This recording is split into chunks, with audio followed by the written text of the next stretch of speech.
इस बारे दस रहे ने अलीपुर चौथा तो नवीद अहमद।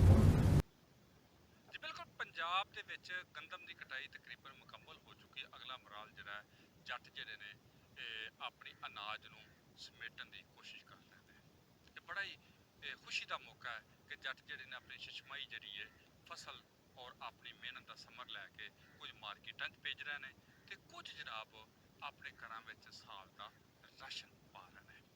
ਇਹਦੇ ਦੂਸਰੀ ਜਿਹੜੀ ਖੁਸ਼ੀ ਵਾਲੇ ਮੁਕਾਮ ਇਹ ਵੇ ਕਿ ਇੱਕ ਪੰਜਾਬ ਦੀ ਰੀਤ ਸਕਾਫਤ ਜਿਹੜੀ जिस वक्त लोग जट बोल चुकते ने ते मुख्तलिफ इलाकों के दोस्त मुहल्ले पिंड के गाँव के जेडे ने बच्चे आके रेडी लेंदे ने। रेडी की डेजिग्नेशन की है और ये बारे किसान की आंदा उहदे नाल गल करने आ। अस्सलाम वालेकुम जी। रेडी ये साडे जट्टां दी शान है।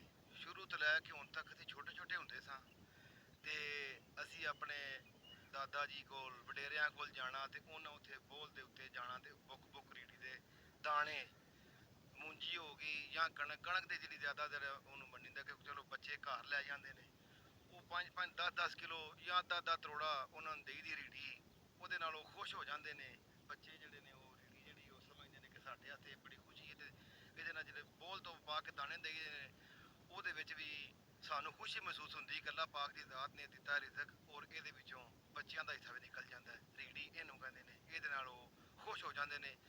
ਬੇਸਿਕਲੀ ਰੀੜੀ ਉਹਨੂੰ ਕਹਿੰਦੇ ਨੇ ਕਿ ਜਿਹੜੇ ਬੱਚਿਆਂ ਦੀ ਖੁਸ਼ੀ ਦੇ ਲਮਹਾਤ ਹੁੰਦੇ ਨੇ ਨਾ ਜੀ, ਉਹ ਹੈ जी तुसां इन्हां दी गल सुनी कि एक मुहब्बत है साडे पंजाब दी दरीना जे कि एक रवायत चली आ रही है कि जिहड़ी रेड़ी है ਇਹਦੇ 'ਚ प्यार भी वधदा है, ਬੱਚਿਆਂ ਨਾਲ ਉਨਸ ਵੱਧਦੀ ਹੈ ਔਰ ਬੱਚਿਆਂ ਦੀਆਂ ਦੁਆਵਾਂ ਦੇ ਨਾਲ ਉਹਨਾਂ ਦੇ ਜਿਸ ਵਕਤ ਰੇੜੀ ਲੈ ਕੇ ਤੇ ਜੇਬ ਖਰਚੀ ਬਣਦੀ ਹੈ ਤੇ ਉਹ ਖੁਸ਼ੀ ਦਾ ਇੱਕ ਸਮਾਂ ਹੁੰਦਾ ਹੈ।